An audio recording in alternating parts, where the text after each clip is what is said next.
तुमच्या मोलाच्या सहकार्यानंच आम्ही गाठलाय 30 लाख सबस्क्रायबर्सचा नवीन टप्पा. तुमच्या कामाची प्रत्येक बातमी साम टीव्हीच्या डिजिटल प्लॅटफॉर्मवर आजच लाईक, शेअर आणि फॉलो करा.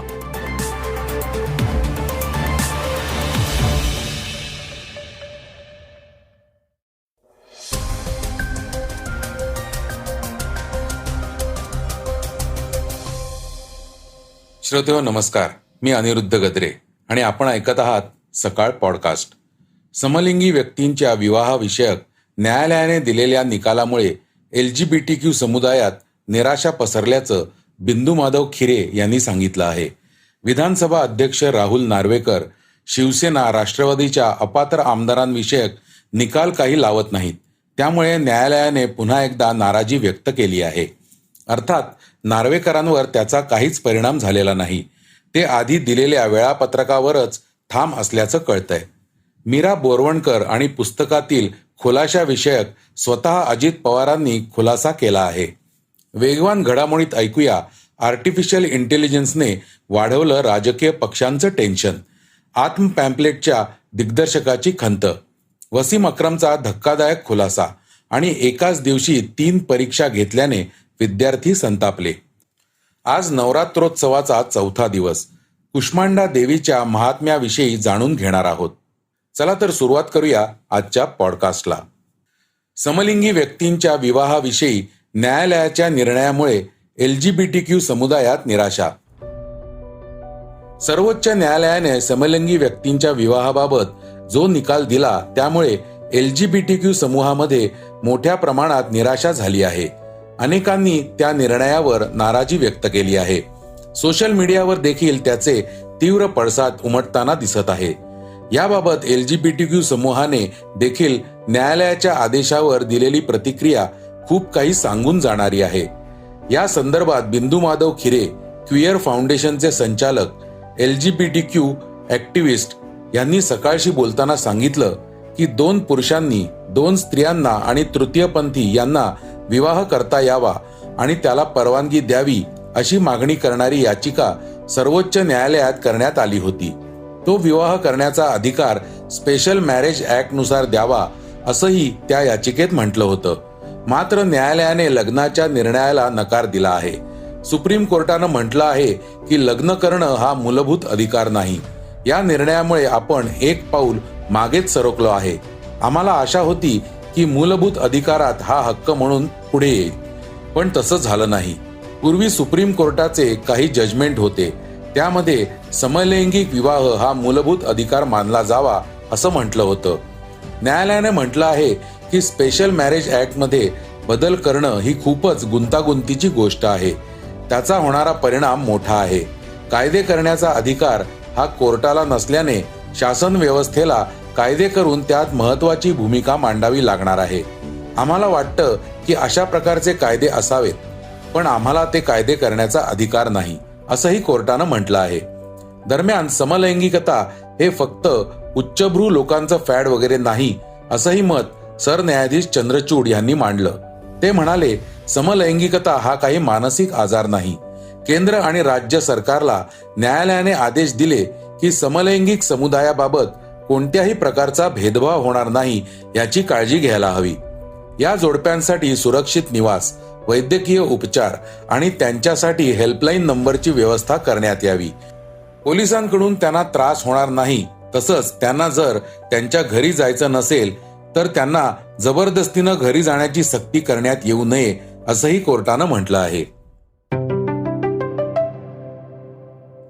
विधानसभा अध्यक्ष राहुल नार्वेकरांवर पुन्हा एकदा न्यायालयाचे ताशेरे. शिवसेना आणि राष्ट्रवादी काँग्रेस पक्षातील आमदार अपात्रतेच्या मुद्द्यावर निर्णय घेण्यास राहुल नार्वेकर हे दिरंगाई करत असल्याचा आरोप त्यांच्यावर ठाकरे गट आणि शरद पवार गटाने केला आहे. याआधी देखील न्यायालयाने नार्वेकर वेळेत काम करत नसल्याचं सांगत त्यांच्यावर ताशेरे ओढले होते. काल पुन्हा एकदा न्यायालयाने नार्वेकरांच्या कामाविषयी नापसंती व्यक्त केली आहे. सॉलिसिटर जनरल तुषार मेहतांनी नवरात्रीच्या सुट्टीत ते अध्यक्षांबरोबर बसून चर्चा करणार असल्याचं कोर्टाला आश्वस्त केलं होतं. कोर्टाने कालमर्यादा घालून देण्यापूर्वी अध्यक्षांना एक शेवटची संधी देणं गरजेचं असल्याचं सरन्यायाधीश म्हणाले. त्यानुसार 30 ऑक्टोबरला हे प्रकरण सुनावणीसाठी ठेवलं जाणार आहे. काल सर्वोच्च न्यायालयात झालेल्या सुनावणीसाठी ठाकरे गटाकडून वकील कपिल सिब्बल, देवदत्त कामत, अभिषेक मनु सिंघवी तर अध्यक्षांची बाजू SG तुषार मेहता यांनी मांडली. यावेळी खासदार सुप्रिया सुळे, जितेंद्र आव्हाड, अनिल परब आणि अनिल देसाई हे सुनावणीसाठी उपस्थित होते. दरम्यान या सुनावणीच्या वेळी सिब्बल आणि मेहता यांच्यात खडाजंगी झाल्याचं पाहायला मिळालं. मेहता म्हणाले की कोर्टाने ही सुनावणी 28 तारखेनंतर घ्यावी. आत्ता अध्यक्षांबरोबर चर्चेला बसणं शक्य झालेलं नाही. त्यावर सरन्यायाधीश चंद्रचूड म्हणाले, ते जाऊन माध्यमांमध्ये मुलाखती देतात, पण हे करायला वेळ नाही. कोर्टाचा जरा आदर राखला जावा. ते म्हणतात की आम्ही सरकारच्या को-इक्वल ब्रांचेसचा आदर राखतो, पण आम्ही सभागृहाच्या पटलावर काय होतंय यात हस्तक्षेप करत नाही. विधानसभा अध्यक्षांकडे काही याचिका नव्याने दाखल झाल्याने या प्रकरणी सुनावणी घेण्यास वेळ गेला, असा युक्तिवाद तुषार मेहता यांनी केला. तर दुसरीकडे अध्यक्ष केवळ वेळकाढूपणा करत आहेत, असा युक्तिवाद कपिल सिब्बल यांनी केला. दरम्यान सिब्बल यांच्याकडून विधानसभा अध्यक्षांनी वेळापत्रक द्यावं यासाठी सरन्यायाधीश चंद्रचूड यांच्याकडे वारंवार मागणी करण्यात आली. तर सिब्बल हे राजकीय भाषा बोलत आहेत, असा उलटा कांगावा अध्यक्षांचे वकील तुषार मेहता यांनी केला. आता 30 ऑक्टोबरला या प्रकरणी पुन्हा सुनावणी होणार आहे. विधानसभा अध्यक्ष यांना 30 ऑक्टोबर ही शेवटची संधी देण्यात आली आहे. त्याआधी त्यांना निर्णय द्यावाच लागणार आहे. मात्र अध्यक्ष नार्वेकर आपल्या वेळापत्रकात कोणताही बदल करणार नाहीत. न्यायालयाकडून लेखी आदेश आल्यास बघू, अशा प्रकारचं मत त्यांनी व्यक्त केल्याचं समजतं. हो, बोरवणकरांना भेटण्यास बोलावलं होतं, पण त्या दिवशी नेमकं काय झालं, अजित पवारांनी सांगितलं. मागील 3-4 दिवसांपासून उपमुख्यमंत्री अजित पवार यांच्यावर एका जमीन प्रकरणामध्ये आरोप होत आहेत. माजी पोलीस आयुक्त मीरा बोरवणकर यांच्या मॅडम कमिशनर या पुस्तकामुळे हे वादळ उठलं आहे. स्वतः बोरवणकर यांनी सोमवारी पत्रकार परिषद घेऊन सविस्तर खुलासा केला होता. अजित पवार यांनी मंगळवारी पत्रकार परिषद घेऊन या प्रकरणात माझा काहीही संबंध नव्हता असं म्हटलंय. तो निर्णय शासनाचा होता. त्या बाबतीत एकदा मी बोरवणकर यांना बोललो होतो, असं पवारांनी स्पष्ट केलं. सरकारचं नुकसान होईल असं कोणतंही काम मी करीत नाही. शिवाय प्रत्येक अधिकाऱ्याशी मी व्यवस्थित बोलतो, असं त्यांनी स्पष्ट केलं. पुण्यातील येरवडा येथील पोलिसांच्या जमिनीचा लिलाव करण्याची इच्छा अजित पवारांची होती, असा थेट आरोप मीरा बोरवणकर यांनी केला होता. संपूर्ण प्रक्रिया पूर्ण झालेली आहे, त्यामुळे जागा द्या, असं मला अजित पवारांनी सांगितलं. याला आपण नकार दिला, त्यामुळे येरवड्याची जमीन वाचली. बिल्डर, राजकारणी आणि पोलिसांची यात मिलीभगत होती, असा दावा मीरा बोरवणकर यांनी पत्रकार परिषदेत सोमवारी केला होता. मंगळवारी अजित पवारांनी पत्रकार परिषद घेऊन सांगितलं की येरवड्याची जमीन BOT तत्वावर देण्याचा निर्णय सरकारचा होता. त्याचा GR देखील झाला होता.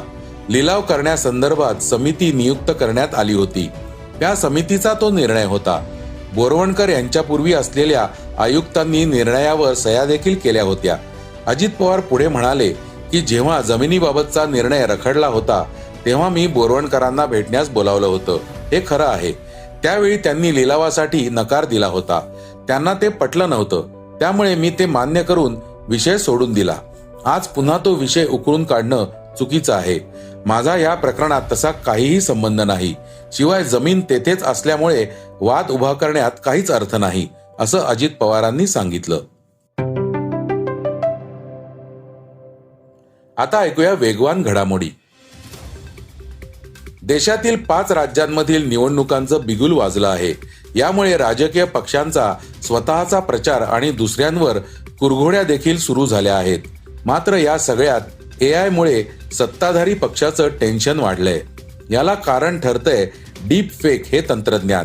डीप फेक बातम्यांच्या माध्यमातून अपप्रचार होण्याची भीती प्रत्येक राजकीय पक्षाला सतावत आहे.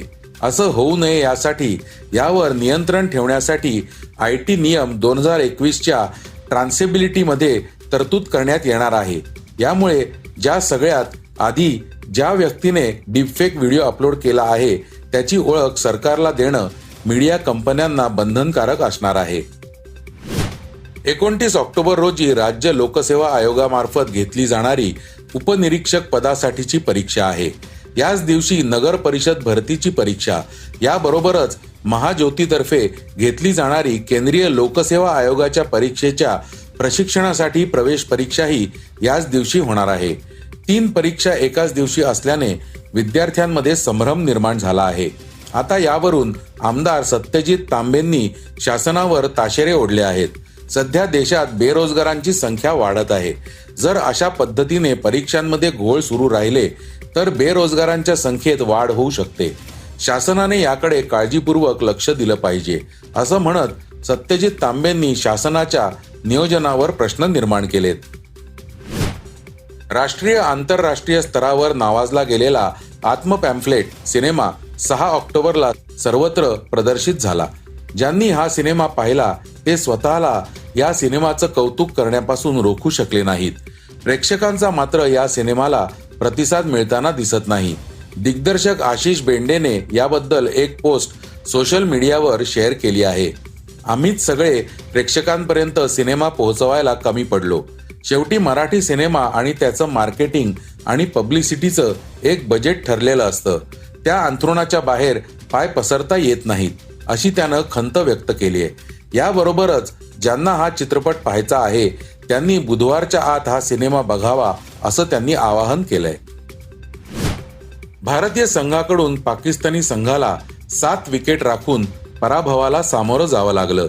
या पराभवानंतर पाकिस्तानी संघावर चहूबाजूंनी टीका होऊ लागली. याच पार्श्वभूमीवर पाकिस्तानचे माजी कर्णधार वसीम अक्रम यांनी पाकिस्तानी क्रिकेटपटूंची फिटनेस टेस्ट होत नसल्याचा धक्कादायक खुलासा केला आहे. पाकिस्तान क्रिकेट मंडळात गेल्या 3 वर्षांमध्ये 3 चेअरमन बदलण्यात आले. याचमुळे खेळाडू व व्यवस्थापन यांच्यामध्ये भीतीचं वातावरण निर्माण झालं आहे. तंदुरुस्तीकडे लक्ष दिलं नाही तर तुम्हाला वाईट पराभवाला सामोरं जावं लागतं, असं वसीम यांनी स्पष्ट केलंय. आज नवरात्रोत्सवाचा 4था दिवस. आज आपण जाणून घेणार आहोत कुष्मांडा देवीच्या रूपाचं महत्त्व काय आहे. श्री नमः. प्रथमं शैलपुत्रीति, द्वितीयं ब्रह्मचारिणी, तृतीयं चंद्रघंटेति, कूष्मांडेति, चतुर्थकं पंचमं स्कंदमातेति, षष्ठं कात्यायनीति च, सप्तमं कालरात्रिश्च, महागौरीति चाष्टमं, नवमं सिद्धिदात्री च, नवदुर्गाः प्रकीर्तिताः. नमस्कार, मी नितीन जोशी गुरुजी, पुणे.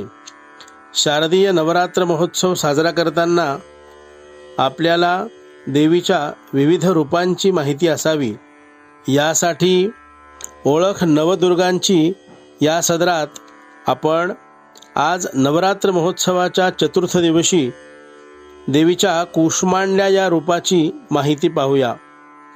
सुरा संपूर्ण कलशं रुधिराप्लुतमेव च, दधाना हस्तपद्माभ्यां, कूष्मांडा शुभदास्तु मे. नवदुर्गा रूपातील हे 4थे रूप. अष्टभुजा असलेले हे स्वरूप दोन्ही हातात कमळ धारण करून अमृताने भरलेला कलश हातात घेऊन शस्त्रास्त्रासहित आपले कल्याण करणारे हे रूप आहे. भगवतीची उपासना करणाऱ्या भक्तांना भगवती ही अखंड आनंदाचा झरा असते. ती आपल्यावर प्रसन्न होऊन मातृवत पूर्ण कृपेचा वर्षाव करते. ब्रह्मांडाची निर्मिती केवळ शक्तीच्या हसण्याने झाली, म्हणजे आनंदातून झाली आहे अशी मान्यता आहे. कूष्मांड म्हणजे कोहळा, ज्याचा बली म्हणून वापर करतात. तो भगवतीला अतिशय प्रिय आहे, म्हणून तिला कूष्मांड प्रिय असे नाव देखील प्राप्त झाले आहे. आपले अवगुण म्हणजे काम, क्रोध, लोभ, मोह, मद आणि मत्सर यांचा बली देऊन, म्हणजेच या अवगुणांचा त्याग करून तिला शरण जावे. त्यामुळे भगवती पदास भक्त लीन होऊन पूर्ण कृपा प्राप्त करतो. या देवीचा वास सूर्यलोकातील अतिशय तेजस्वी ठिकाणी आहे आणि ही क्षमता केवळ माता कुष्मांडेमध्येच आहे. कुलदेवीची कृपा संपादन करून घेण्याची इच्छा असतील अशा भक्तांनी ह्रीं कुष्मांडायै नमः या मंत्राचा रोज 108 वेळा जप करावा. त्याचा निश्चितपणे फायदा होईल. जय जगदंब. तर श्रोते हो, हे होतं आजचं सकाळचं पॉडकास्ट. आजचं सकाळचं पॉडकास्ट तुम्हाला कसं वाटलं हे आम्हाला सांगायला विसरू नका. यूट्यूबवर देखील तुम्ही सकाळचं पॉडकास्ट ऐकू शकता. त्यावरील तुमच्या प्रतिक्रिया, सूचना आमच्यापर्यंत जरूर पोहोचवा आणि सगळ्यात महत्त्वाचं म्हणजे सकाळचं पॉडकास्ट तुमच्या मित्रांना, कुटुंबियांना नक्की शेअर करा. उद्या पुन्हा भेटूयात. धन्यवाद. वाचा, बघा आणि आता ऐका आणखी बातम्या isakal.com वर. तुम्ही हा पॉडकास्ट सकाळच्या वेबसाईट आणि ऍप वर सुद्धा ऐकू शकता.